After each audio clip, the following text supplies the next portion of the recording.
Harold Sasko, better known as Hal, lived in Kansas City.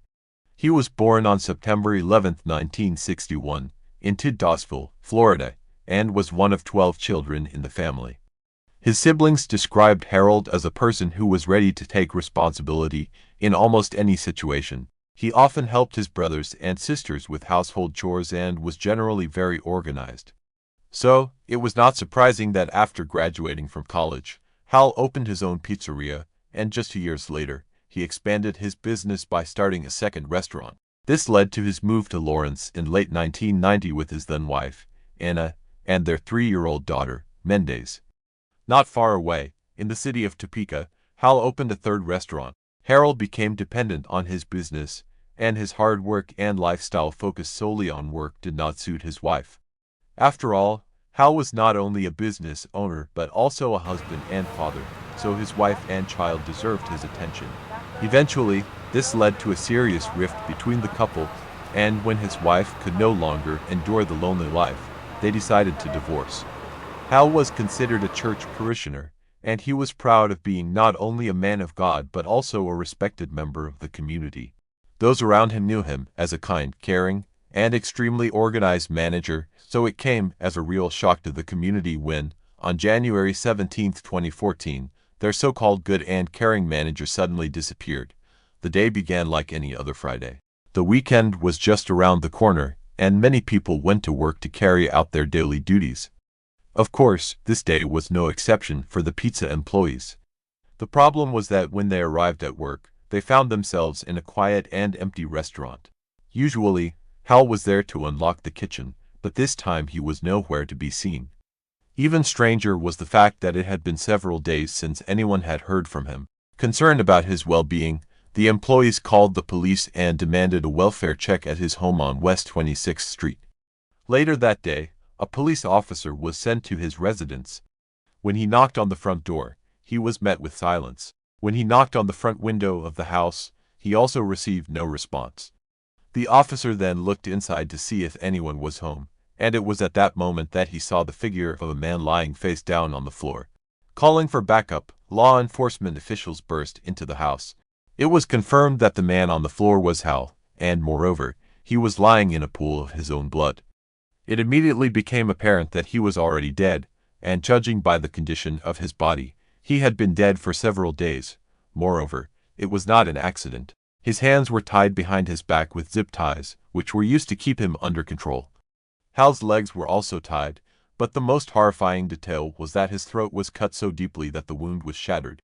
With such a serious and brutal wound, he had no chance of surviving. The officers were faced with an extremely gruesome scene. To top it all off, the police found several empty bottles at the other end of the room, as well as a phone and laptop that did not belong to Hal. They also noticed the absence of Hal's car in the driveway. But the strangest piece of evidence left at the crime scene was the word freedom, sloppily written on the wall in Harold's blood. The sudden influx of officers in the area undoubtedly drew increased attention from curious neighbors. The police decided to use this to their advantage and began asking more questions. That's how they learned that Harold was not living alone. His neighbors claimed that he was living with a girl he called his stepdaughter. This information turned out to be very important for the officers. Now they knew that there was a person who not only knew Harold well and was in constant contact with him but was also present at the crime scene. Eventually, it was established that the so-called stepdaughter was 18-year-old Sarah Gonzalez, who had been living with him for the last 2 years of his life. However, a problem arose. Sarah was nowhere to be found. This, of course. Greatly concerned, the officers found that locating Sarah became a top priority for law enforcement, as they had no idea what exactly had happened to her. She could have been abducted, become a victim, a witness, a suspect, or perhaps none of the above. In any case, it was now absolutely necessary to find her. Family members and friends were informed about this horrific crime, and 3 weeks later, on February 8th, a funeral was planned in memory of the lost community member. The public was urged to contact Douglas County forensic investigators and provide any information about Sarah's whereabouts. A reward of $1,000 was announced for any useful information. Sarah Gonzalez Milam was born on July 9, 1994, in Kansas. She grew up in a loving family of 5. She had a brother and a sister. Throughout her childhood, Sarah was known as a shy but kind child. Since she was homeschooled for many years, she had few friends outside her neighborhood. However, this does not mean that she had a bad upbringing. Her parents were wonderful people, and she was always close to her sister. Unfortunately, when Sarah was a teenager, her parents eventually decided to divorce, which significantly affected her at such a vulnerable age. After her parents' divorce, her childhood and adolescence unfortunately only worsened. Sarah was quite naive, having been sheltered from the outside world by her parents, and unfortunately, people who are ready to take advantage of such a situation are always around. After her parents' divorce, Sarah experienced inappropriate behavior from a neighbor, and unfortunately, he eventually abused her. This event greatly influenced Sarah's character and behavior. She began to act completely differently than before. Much to her mother's dismay, Sarah began sneaking out of the house at night and hanging out with the wrong crowd. Even worse, this led to her frequent use of illicit substances and alcohol to drown out her suffering. It seemed that after her parents' divorce, Sarah no longer wanted to stay in her family home. That's when the pizzeria hired her. At first, Hal seemed like an ordinary kind manager, but there were rumors among the staff that he was not quite what he appeared to be. For example, Hal told all the restaurant managers that they could only hire young, attractive women. While working at the pizzeria, Sarah would wake up, go to work, spend time there, and eventually return home to her family. She often spent nights drinking before returning home. According to some reports, she was only sober at work, if you could call it that. Despite the fact that she often came in drunk and nearly got fired several times over those few months, she somehow managed to keep her job. That's because Hal seemed to feel sorry for her.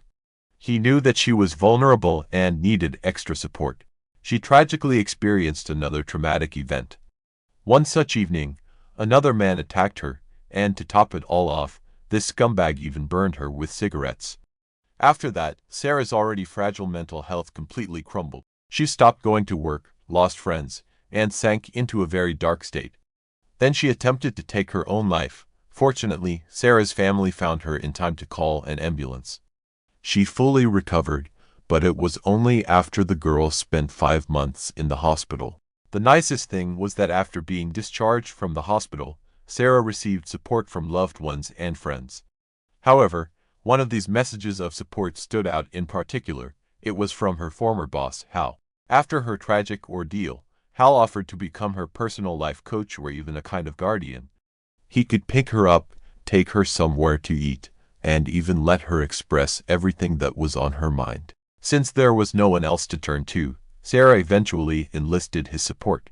It was during one of these walks that she told him her entire story, including her tragic encounters with other men, drinking, and everything else. Now Hal knew that she wanted to leave her family home, and upon learning about the traumas she had, after experiencing abuse, he suggested that she live with him in his own house. It all seemed a bit dubious. The problem was that Sarah was vulnerable, lost, and hurt. Hal's offer gave her a way out of it all. After moving in with Hal, everything seemed to stabilize for a short time. She found a new job far away from the pizzeria. Hal took great care of her, she moved in with him, and she even considered college. However, Sarah's mother was unhappy with the whole situation. She found Hal quite strange, and the entire story seemed very suspicious to her. Every time she tried to talk to Sarah about it, it always ended in a big fight, which, of course, further alienated her daughter. Michelle didn't believe that Hal's intentions were always as innocent as he made them out to be. Even worse, she believed that her daughter was most likely too naive and prone to illusions to realize it. After the divorce, Sarah's father broke off all contact, and now she was trying to fill the void that had formed. To make the situation even more eerie, Hal eventually asked Sarah to call him Dad, and then he told all the neighbors that she was his stepdaughter. It's not surprising that Sarah's colleagues eventually found out about all this and inquired about her relationship with Hal. Now, when asked about it, Sarah insisted that he was just her friend and nothing more. But from an outsider's perspective, it was strange that a 50-year-old man brought an attractive but troubled 18-year-old girl into his home. Perhaps her peers suspected something.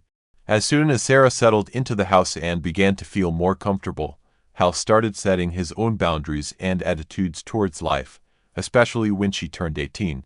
This change was quite alarming. Hal began buying her illegal drugs and alcohol, joking about them dating, and even brought up the topic of a sexual relationship with Sarah. In addition to these changes, he openly kept track of everything he bought for her, including alcohol, illegal drugs, cosmetics, and rent. He wanted her to feel indebted to him, and he also told her that she would only be able to leave once she paid him back. In fact, she felt so trapped that after she turned 18, she gave in to his advances, and her relationship with the man she once called dad now became sexual. This diabolical situation lasted for a whole 10 months, and according to Sarah, they had sex several times a week. The only way she could cope was to drink and use illegal substances until she no longer felt involved in the situation. This, of course, further increased her debt to the man who was now using her body. On top of everything, Hal berated Sarah just as often as he complimented her. For example, he criticized her nose and then offered to pay for plastic surgery, which she, and sure of herself, eventually agreed to.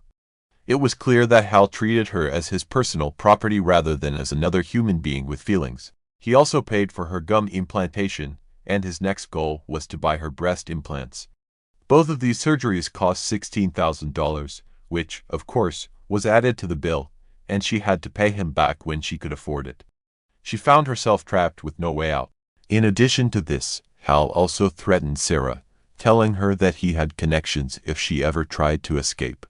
From that moment on, her mental health deteriorated even further. In response, she was given antidepressants to cope with the situation, for which she would eventually have to pay again.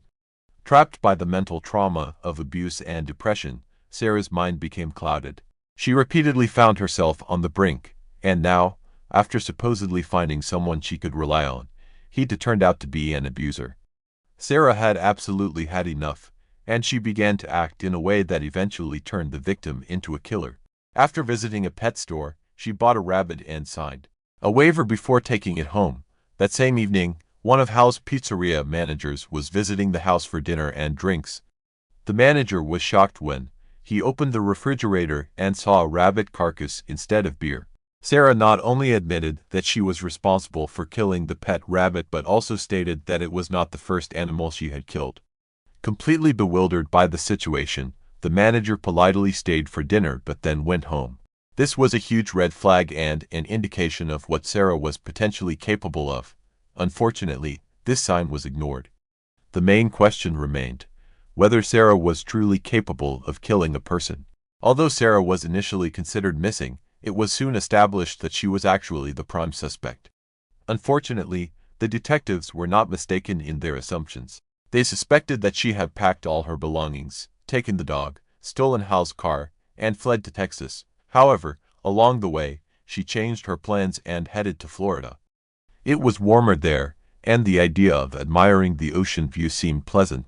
Given this newly received information, she was officially declared a wanted person.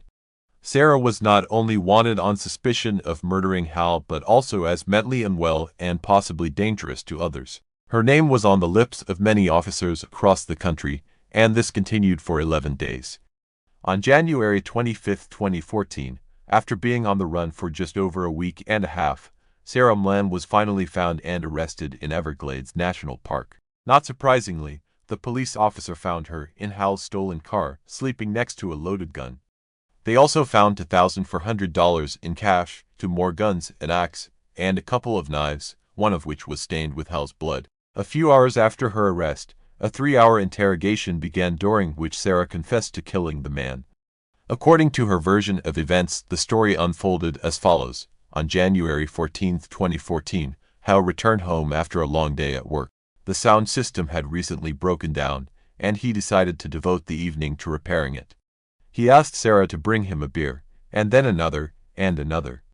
After a few hours, fatigue took its toll, and Hal suddenly passed out on the floor. He didn't even suspect that Sarah had actually put a large amount of sleeping pills in one of his last bottles. By that point, she had already decided Hal had to die. She tied him up with zip ties, took a knife, and then, a few minutes later, slit his throat. Shortly after that, Hal died in his sleep. Sarah then took a shower, listening to her favorite music, and washed all the blood off herself. After that, she called work to say that she would be out for a few days because, unfortunately, a relative had passed away. She then packed her things, including a photo of her sister, took the dog, and disappeared into the night in Hal's stolen car. To avoid being found, she left her cell phone and laptop at home. During the interrogation, Sarah openly shared her motives.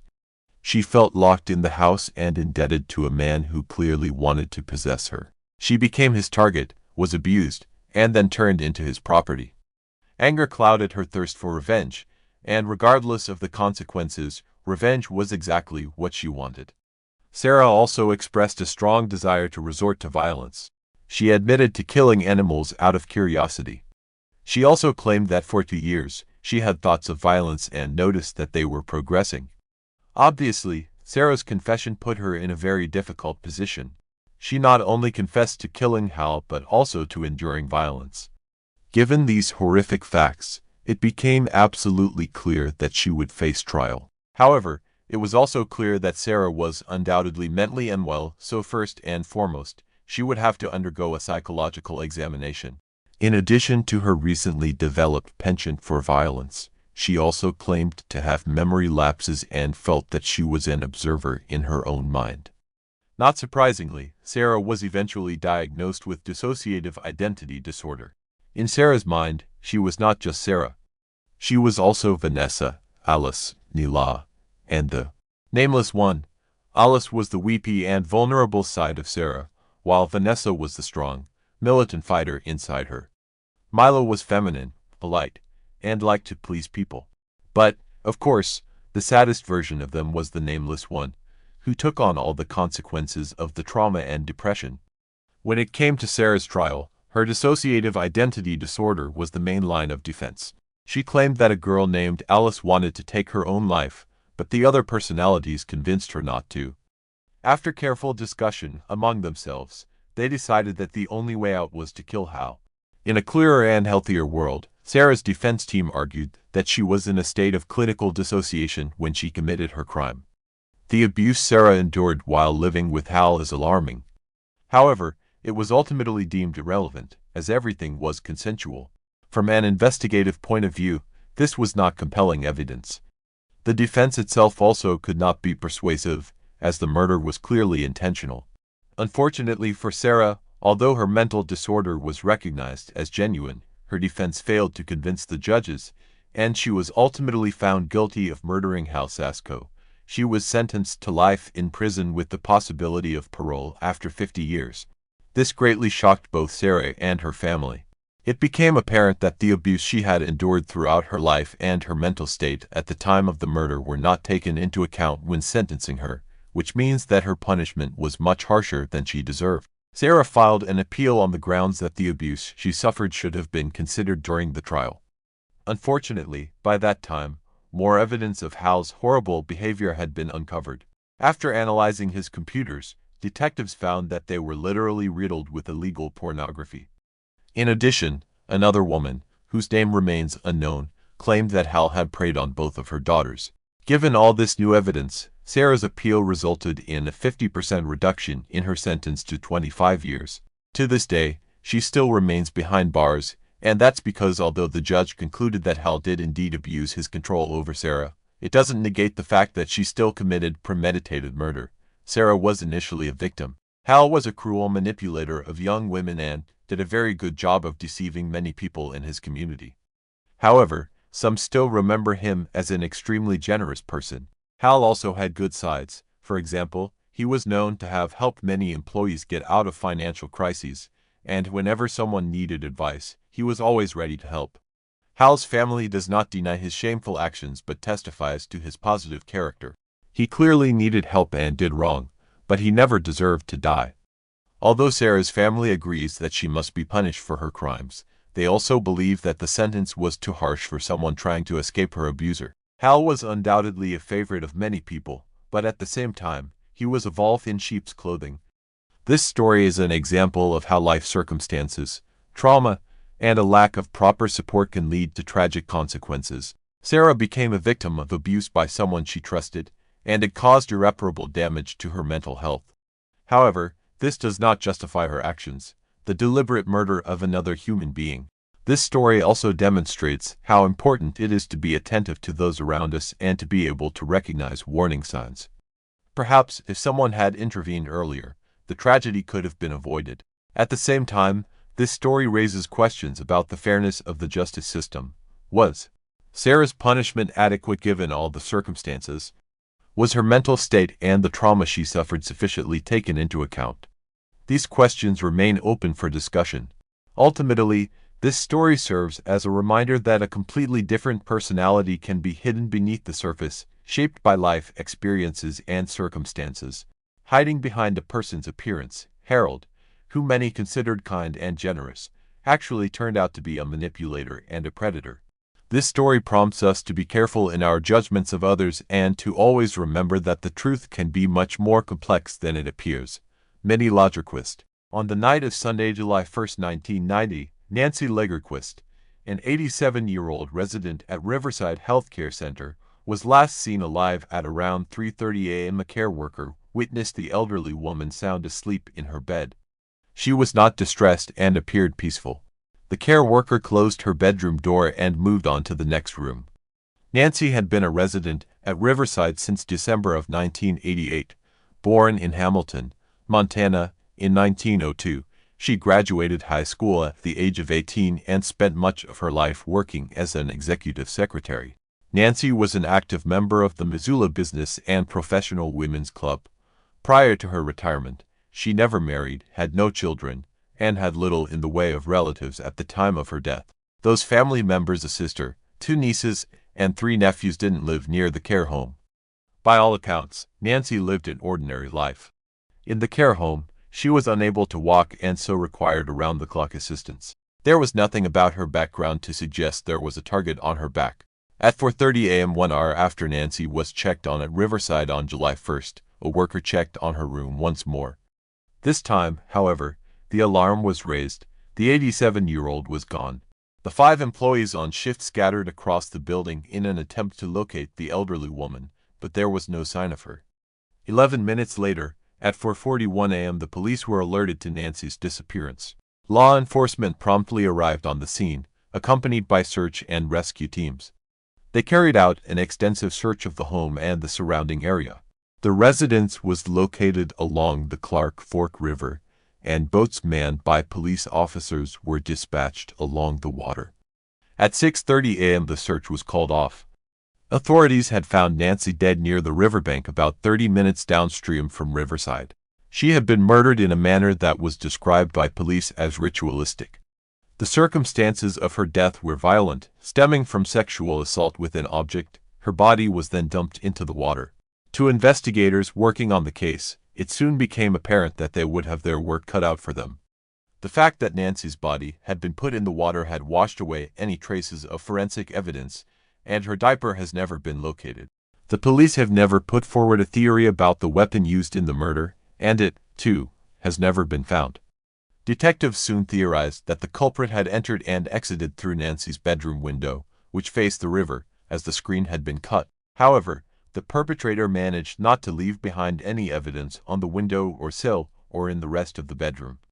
Furthermore, none of the alarms had gone off at any of the home's entrances, and all were in working order. It's unclear if the home was dusted for prints, but given the number of staff, residents, and guests coming and going from the home, it would have been a very arduous task if it had been done. The only lead in the case was a man seen by a member of staff at around 4 a.m. walking through the parking lot of the neighboring Missoula Athletic Club, away from the river and toward East Broadway Street. He was described as being white, between the ages of 30 and 40, and weighing around 180 to 200 pounds.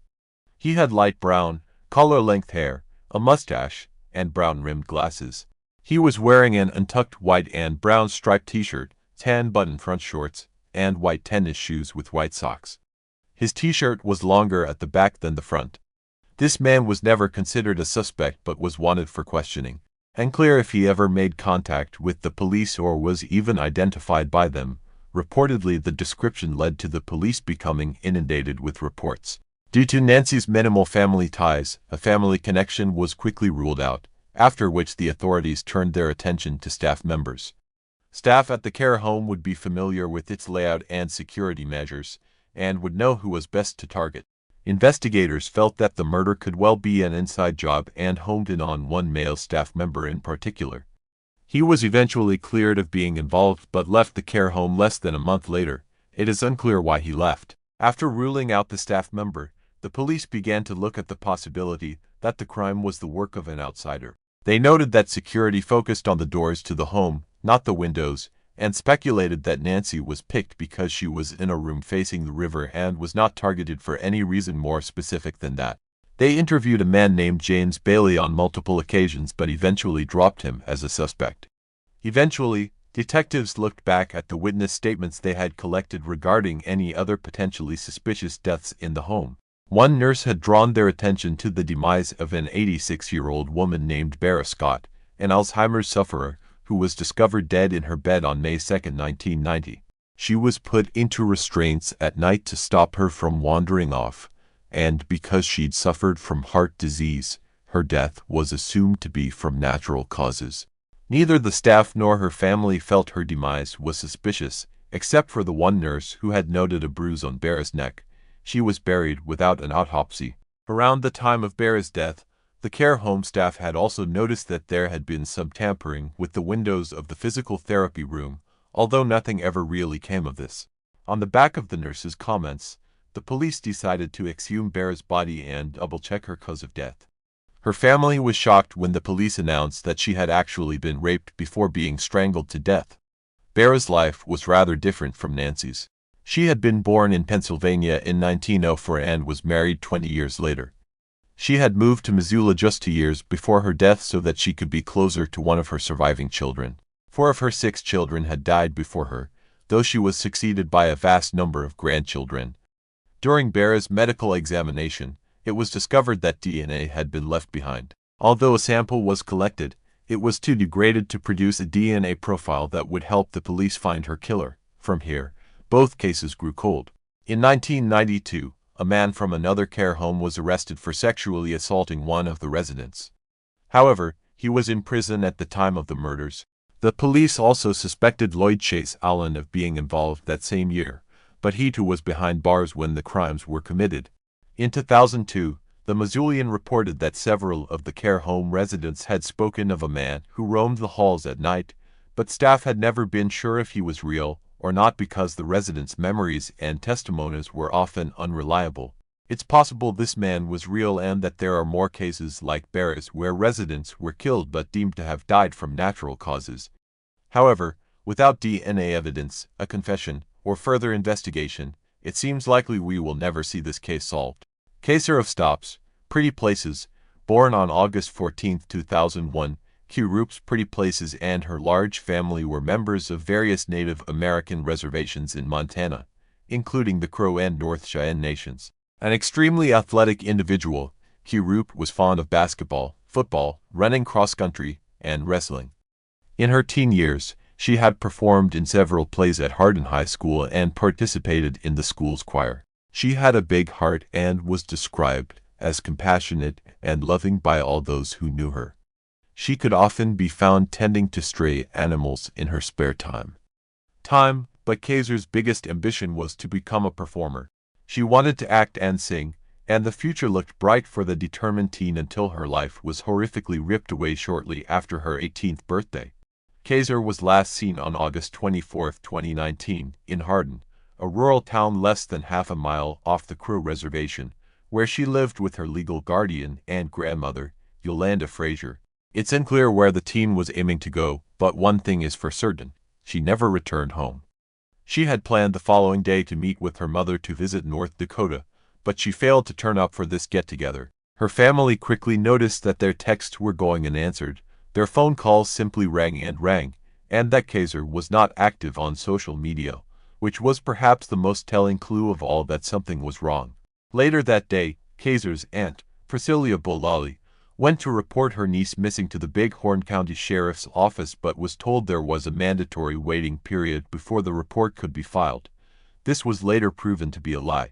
In Montana, anyone under the age of 21 is considered a minor, and that an Amber Alert should have been issued instead. It wasn't until August 27 that Kaiser's family was able to file the missing persons report.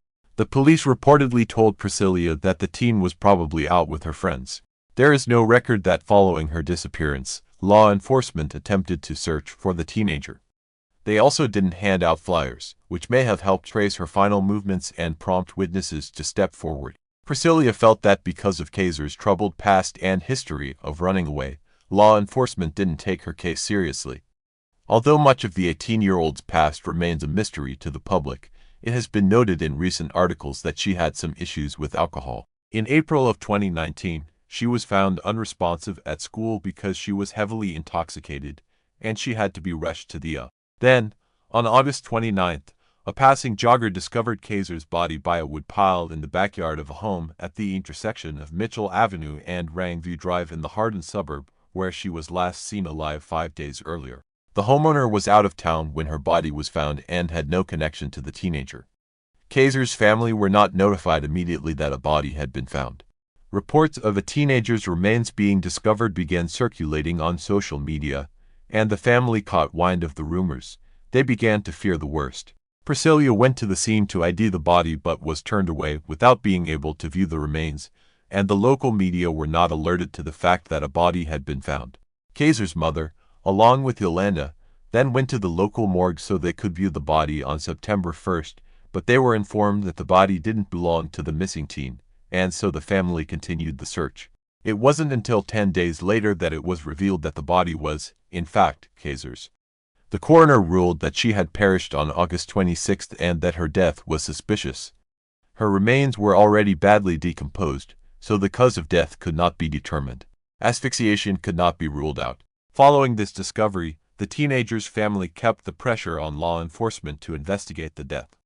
On September 12th, Kaiser's mother, Garen, was told by Terry Bullis, the county coroner and the owner of Bullis Mortuary, that her daughter's remains had to be cremated in order to be returned to the family, despite the fact that this was against the family's cultural beliefs and would remove the possibility of further examinations of the body. Furthermore, the family had wanted the Dahl Funeral Home in Billings, Montana, to handle funeral arrangements, but Bullis made them use his business and ordered Kaiser's cremation before other family members could intervene. Members arrived in Hardin on September 14th. The family located the site where Kaiser's body was discovered with the help of relatives who lived nearby. They had attempted to visit the area a few days earlier but were unable to because the scene was no longer sealed off, and there was no demarcation of where the body was found. At the scene, they performed a ritual ceremony and noted that the area was very visible and had high traffic. A neighbor, Jason Cummings, who had found the body, told the family that the police had removed Kaiser's phone from her pockets and that he had told them to charge it so her family could be contacted. Although they appeared to ignore this suggestion, he, too, had questioned why the crime scene hadn't been sanctioned off to prevent contamination. 5 days later, on September 19th, the family alerted the media to the case. The Billings Gazette told them that they called the sheriff's office daily for any crime updates and hadn't been made aware of the case. That same day, Yander, along with Kaiser's father, Alan, went to meet up with Captain Mike Fuss of the Big Horn County Sheriff's Office. When they asked why Fuss had not made contact with the family or returned their calls, he told them he had been preoccupied with other cases. When they asked why the crime scene had not been sealed off, he explained that if investigators had arrived on the scene before uniformed officers, then they did not need to seal off the scene. According to Fuss, the scene was only sealed off if officers arrived first. Then Yolanda and Alan asked why law enforcement had not charged and turned on Kaiser's phone. Fuss was reportedly surprised that the family knew about this and said that the battery was dead, and so they didn't attempt to use it. Kaiser's family countered this by noting that they could have charged the phone and looked at her recent communications, but Fuss said they couldn't get into that phone and that not even the FBI could. Furthermore, Fuss implied that Kaiser had died from alcohol poisoning where she was found and seemed angry when the family told him they were offering a $5,000 reward for any information. He also revealed that the original investigator on the case, Jeremy Mydad, had stepped down because he couldn't handle it. Notably, Kaiser's family were not interviewed by law enforcement until this time.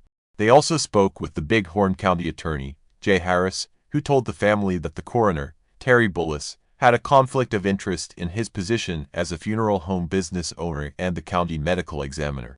Harris also noted that police tended to quickly determine the cause of death as exposure to alcohol and natural causes under his charge as coroner.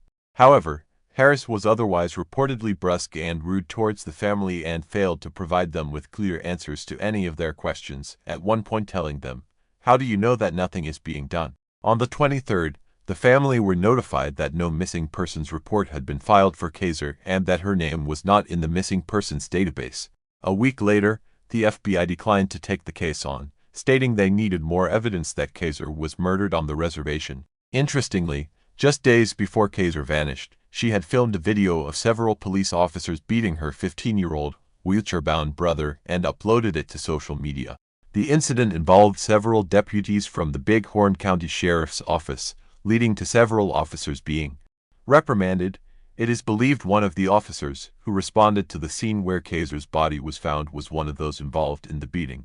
This has sparked much speculation that the police were involved in her death or opted not to investigate in retaliation for Kaiser attempting to hold them responsible for their actions. In August of 2021, 2 years after the teenager's death, a fresh report revealed that 4 witnesses had been discovered. The statements of these individuals are not fully consistent, but generally describe a series of events which led to an argument outside of a home on Rangeview Drive at around 3 a.m. on August 26, 2019, involving Quera and 3 other unarmed individuals, including a 17-year-old girl, a 19-year-old woman, and a 23-year-old man. Some reports mentioned that Quera had been hanging out at the house and that an acquaintance had purchased alcohol for her. Reportedly, her blood alcohol level at the time of her demise was 0.149. The argument that had occurred that night led to another nearby homeowner setting off his car alarm, hoping it would cause the group to flee. They did, scattering in different directions. Quera was last seen heading towards the area where her body was later found. The news report also mentioned that no foreign DNA was discovered underneath her fingernails and that she had been diagnosed with asthma shortly before her disappearance. Kaiser's case is still unsolved. If you have any information about her disappearance and subsequent death, then you can contact the Bighorn County Sheriff's Office at 466-665, the case of Matthew Winkler, Secrets of a Religious Family. Sometimes the most horrible and unpredictable crimes are committed in seemingly perfect families. Of course, even in the most prosperous unit of society, crises can arise which go unnoticed by others, but literally poison the lives of all family members and eventually lead to tragedy. The Winklers, in the town of Selmer, were considered by many to be a model family. The young pastor, his wife, and their 3 daughters looked happy, had everything they needed for a comfortable life, and were healthy and successful. But in a quiet pool, as they say in this case, many questions remained unanswered because we heard only one version of what happened, and the story itself became the subject of the book Sex and Murder, Secrets of a Pastor. On March 22, 2006, the small town of Selmer, Tennessee, shook with terrible news. A 31-year-old pastor named Matthew Winkler was brutally murdered in his own home, and his wife, Mary, and their 3 daughters, 8-year-old Patricia, 6-year-old Maria Eliza, and 1-year-old Brianna, disappeared without a trace that day. The preacher of the Church of Christ did not show up for the evening service, where he was supposed to attend with his family. This circumstance seemed strange and suspicious because Matthew was always very responsible and could not miss the planned event without informing anyone. None of the family members also answered the phone, which was even more disturbing. Alarmed community members decided to go to the Winklers' residence to find out what had happened and if they needed help from the outside. The house looked normal, the windows and doors were intact, and nothing suspicious was visible inside. There were lights on in several rooms, and they could hear a television playing quite loudly in one of the rooms. It gave the impression that the owners of the house were busy doing their own thing. The front door was locked, but no one answered the knock. Phone calls also went unanswered, and through the curtained windows, it was impossible to see what was going on inside or if anyone was there. However, even though the whole situation was quite strange, no one was in a hurry to call the police. Instead, a call was made to an elder of the religious community, who advised them to look for a spare key and open the door themselves. It took another hour and a half, and when members of the community were finally able to get inside the house, they found an eerie scene. Everything in the house was in its place, there was no sign of intruders, but the owners were nowhere to be seen either. Everything seemed normal until the visitors looked into the marital bedroom. There, on the floor, in a pool of his own blood, lay the pastor's body. There was a huge hole in his back from a gunshot wound, blood spattered everywhere, and bloody foam dried on his face. By then, the body had already cooled and stiffened. It was obvious that Matthew had been lying there for many hours and had probably been killed in the morning because he was dressed in his pajamas. It was only after this that a call was made to the police. By the time the police arrived, a whole crowd of neighbors, churchgoers, and casual passers-by had gathered in and around the house, interested in what was going on. All of these people had left their fingerprints at the crime scene. They left their fingerprints and shoe prints, which erased or trampled possible evidence, greatly complicating the work of investigators. The police took the body for forensic examination and found that the pastor was killed by a single shot in the back fired from a large-caliber weapon. He died a few minutes after the wound from massive blood loss, unable to call for help. It was simply impossible to establish definitively whether there were any strangers in the house at that time because the people who had arrived before the police had literally destroyed all traces of them. The effect of the crime was quite strange, and those who could shed any light on what happened disappeared. The fate of the wife and daughters of the murdered man remained unknown. The police assumed that the woman and children could have been kidnapped or also killed. By the way, the family minivan, Winkler's, also disappeared from the garage. A massive search was launched, and the state issued a yellow alert. This meant that children were missing, and all citizens were asked to be vigilant and assist in the search. But let's break this whole story down from the beginning. Matthew Bryan Winkler was born on November 21, 1974, in the picturesque country town of Henderson, Tennessee, and was the youngest of 3 sons of Dan and Diane Winkler. Our hero and his 2 older brothers, James and Daniel, grew up in a rather conservative Christian family. Their parents were very religious and brought up their sons in strictness and obedience. It is worth noting that Matthew became a minister of the church in the 5th generation. His father, great-uncle Michael, grandfather Wendell, great-grandfather Merlin Winkler, and great-great-grandfather Merlin Paul Winkler Sr. were all preachers of the gospel at one time. To top it all off, the father ran the local preacher's school and was a respected and influential man in his hometown. In their younger years, the Winkler brothers attended Sunday school and were active in church activities. In addition, Matthew, in high school, was seriously interested in soccer, and everyone who saw his game on the field noted that he had talent and could well become an outstanding athlete of world renown. However, later the young man decided to sacrifice a promising sports career in favor of Bible study and church ministry. Since the preaching activity of the head of the family was associated with frequent travel, his wife and children almost always followed him. Because of this, Matthew changed several schools in his childhood, but the active, communicative, and friendly child quickly made friends and gained authority everywhere. When the boy finished school, his family lived in a small city called Austin, located in the state of Texas. Matthew was a creative person with powerful charisma, but his outstanding achievements in studies could not boast. After graduating from high school, he entered Freed-Hardeman College and successfully completed it. In parallel, the young man began to try his hand as a pastor under the careful guidance of his father. Matthew was the youth minister of the Central Church of Christ in the city of McMinnville. He was later appointed to the preaching position at the 4th Street Church of Christ in Selmer, Tennessee. Mary Carol Winkler, maiden name Freeman, was born in December 1973 in G Township, Tennessee, and was the oldest of 2 daughters to her parents. She was also raised in a deeply religious family with strict rules. The head of the family for many years served as a pastor in the Christian church where the girl attended Sunday school. A few years later, a second daughter was born to the family and named Patricia. Unfortunately, the girl was born prematurely and had a number of serious health problems, including cerebral palsy, epilepsy, and mental retardation. For many years, the parents did not want to put up with the disappointing diagnoses of the child and desperately tried to treat her, agreeing even to experimental therapy. However, it did not bring any particular improvement. Mary tenderly loved her little sister, always treated her with awe and cared for her as best she could. But in 1987, when 10-year-old Patricia was bathing in the bathtub, her older sister was only a minute away to take something from the bathing accessories. At that very moment, the girl had another epileptic seizure. When Mary returned to the room, her sister was no longer breathing, and all attempts to resuscitate her had come to nothing. For a 13-year-old girl, it was a huge shock and the first loss in her life. She blamed herself for the tragedy and was on the verge of a nervous breakdown. Teachers who saw the deplorable state of Mary sent her to the school psychologist. Working with him helped, but her father, learning about what was happening, made a scandal and forbade his daughter to go to these sessions, saying that such problems are discussed only within the family. In fact, the girl never received real moral support from her parents.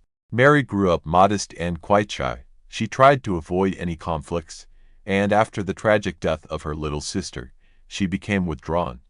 Since her father did not allow her to seek help from a specialist, the trauma over the years resulted in serious psychological problems. After the death of Patricia, the parents decided to adopt a little girl named Charlotte, who was from a dysfunctional large family. Soon, the couple was also allowed to take custody of Charlotte's two brothers and sister, so the family was reunited in their new home. Mary was once again the older sister and took care of the younger children while helping her mother. Matthew and Mary Winkler, family life. The future spouses met soon after Matthew graduated from high school. The guy was prominent, handsome, athletic, and enjoyed great popularity with the opposite sex. However, to spin novels right and left, he did not allow a strict religious upbringing. The young people immediately developed a liking for each other, which quickly grew into love. For both of them, it was the first strong feeling in their lives. After a couple of months, they met each other's parents and, having received their blessing, began to plan a wedding. In April 1994, the lovers got married. When the family had an older daughter, Patricia, the head of the family, was still in college and was forced to leave school for a while. He took a job at a construction site, but did not last long there because he was not used to hard physical labor. During this period, for the first time, Matthew's difficult character made itself aware. He was often angry with others, irritated by small things, and sometimes he could not control his anger. But Mary tried not to complain and not to tell anyone about what was happening in her family. A meek young woman brought up in the spirit of patriarchy obeyed her husband in everything. At first, the Winklers lived near the house of Mary's parents, so she was able to see them regularly. But soon, Mrs. Freeman was diagnosed with cancer, which rapidly progressed, and in just a few months, she literally burned from the disease. It was another shock for Mary, and the care of her underage siblings now fell on her shoulders. The situation was further complicated by the fact that Mary was pregnant again at that time. But soon after the birth of their second daughter, the family moved to another city, where they bought their own small house. After the move, Mary was completely absorbed in the care of the baby and almost stopped communicating with her father, as well as with her younger brothers and sisters, who were too demanding and constantly needed attention. In addition, the young mother began to suffer from severe postpartum depression. Everyone who was closely acquainted with the Winkler family, some oddities were noted in the character and behavior of Mary. The young woman was characterized as an introvert and even a sociophobe. She did not communicate with anyone. It was difficult for her to make new acquaintances, much less friendships. She suffered from mood swings, was prone to melancholy, and any little thing could bring her to tears. While Matthew was building his career as a pastor, his wife became increasingly withdrawn. The situation became even more complicated when Mary once again became pregnant, and a few months later, she learned that the fetus had died in her womb. Such news strongly shook Mary, who was looking forward to the appearance of this child and very much dreamed of a large, friendly family. Again, she could only see the long-awaited two stripes on the pregnancy test 2 years later, and her happiness was unbounded. This time, Mary hid her pregnancy for a long time, as if afraid of something. She did so until her situation became obvious. Once again, everyone began to talk about Mary's strange behavior and pathological reticence, the strange behavior of Mrs.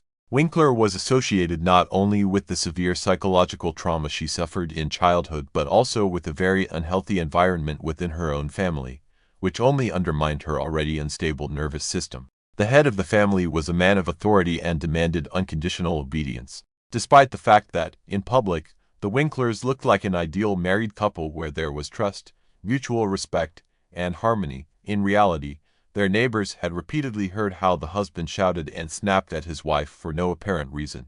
No one could even imagine that a respected pastor could raise a hand on his wife until one day Mary had a huge black eye. Despite the fact that she denied the existence of domestic violence and said that it was an accident, rumors quickly spread about the cruelty of a young preacher who beat the mother of his children. In addition, Matthew, at some point, developed an irresistible urge to experiment in bed.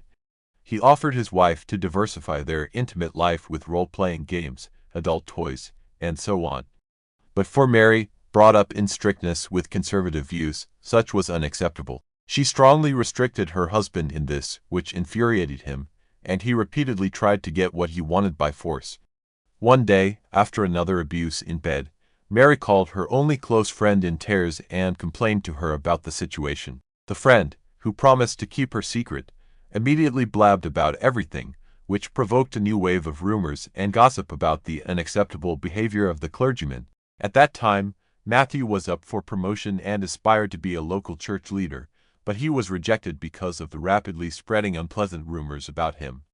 Moreover, he was also removed from his position in the Sunday school, where he had brought God's word to the children and was in good standing. This was requested by the parents, who had also heard about the pastor's peculiar predilections. All this forced the family to leave their residence and move to another city, where they planned to start over. They settled in Selmer, where they quickly gained the love and respect of those around them. Matthew took a job as a church pastor again, and his wife found a part-time job to make a small contribution to the family income. Although the family was still not smooth, their neighbors, as well as the congregation of the church where Matthew preached, considered Mary and Matthew an ideal couple and their family a model. Next door to the Winkler family lived a young married couple, with whom the couple quickly became friends. They often visited each other, celebrated holidays together, and shared news and secrets a few months before the tragedy. During a joint dinner at the pastor's house, Mary bragged to the neighbors that her husband had bought her a gun for self-defense and had already taken her to the shooting range several times to learn how to handle it confidently. Mary turned out to be quite a capable student, quickly mastering all the subtleties and accurately shooting at targets. Moreover, it turned out that the Winklers already had firearms in the house, which had been purchased by the pastor earlier also for self-defense. The guests wondered why the pastor and his wife needed all this, considering they lived in a quiet town where they had no enemies and everyone around them loved and respected their family. After another move, the couple's financial situation left much to be desired. Mary was in search of various part-time jobs, and she also decided to get a medical degree to help them get a job in a clinic and assist sick children. Soon, Mary decided to improve the financial condition of their family through financial fraud. She later claimed that she did not realize she was doing something illegal and was going to pay back all the money as soon as she got back on her feet. What Mary was doing is commonly referred to as artificially inflating account balances. Mrs. Winkler also received checks from unspecified sources and then deposited them into a bank account she and her husband owned. She then changed the address of the account so that all communications would be routed there.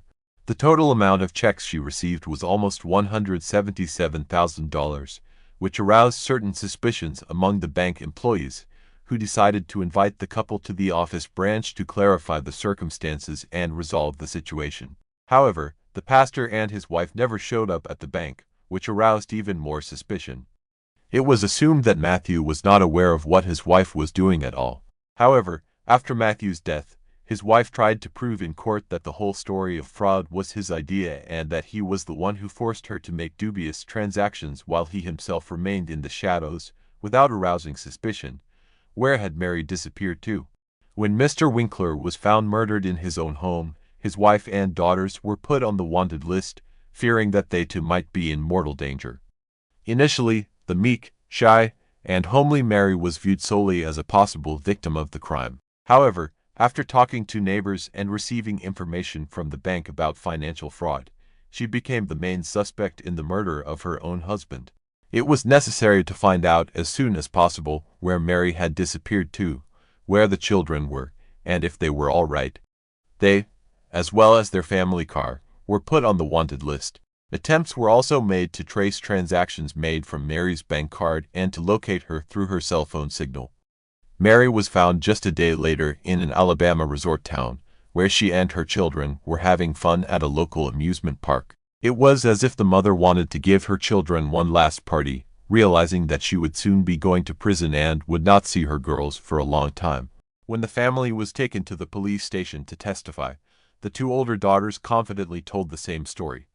According to them, intruders had broken into the house and injured their dad, and their mom picked up a gun to protect them. They were then forced to run for their lives. According to the girls, their father was alive and in the hospital, and they were soon to go and see him and return home. What exactly happened in the house? As it turned out, Patricia and Maria Eliza did not see and learned about the events from the words of their mother. They only heard a gunshot and glimpsed their father lying on the floor, and then their mother put them in the car, and they drove away. Mary almost immediately began to confess, but she claimed that she could not reconstruct the entire chain of events of that day, referring to a temporary blur. According to her, her spouse had abused her for years, humiliating her and inducing her to forms of intimacy that were unacceptable to her. Mary insisted that it was he who had initiated the financial scam she had perpetrated. Matthew demanded total obedience, easily lost his temper, and once gave in to the will of his fists. This was confirmed by Matthew's secretary at his previous place of employment. The woman repeatedly witnessed how the pastor insulted his wife, who carefully brought him lunch to church, but he was always dissatisfied with something. The evening before the tragedy, there was another scandal in the family, because of which the spouses went to bed in separate rooms. Mary cried all night, and in the morning, she did not realize how she had a shotgun in her hands, which her husband kept loaded. She entered Matthew's room and shot him in the back while he was still lying in bed. Matthew collapsed to the floor, bloody foam oozing from his mouth and nose. According to Mary, her husband, while still alive, whispered, "Why?" To which she replied, "I'm sorry. I'm so sorry."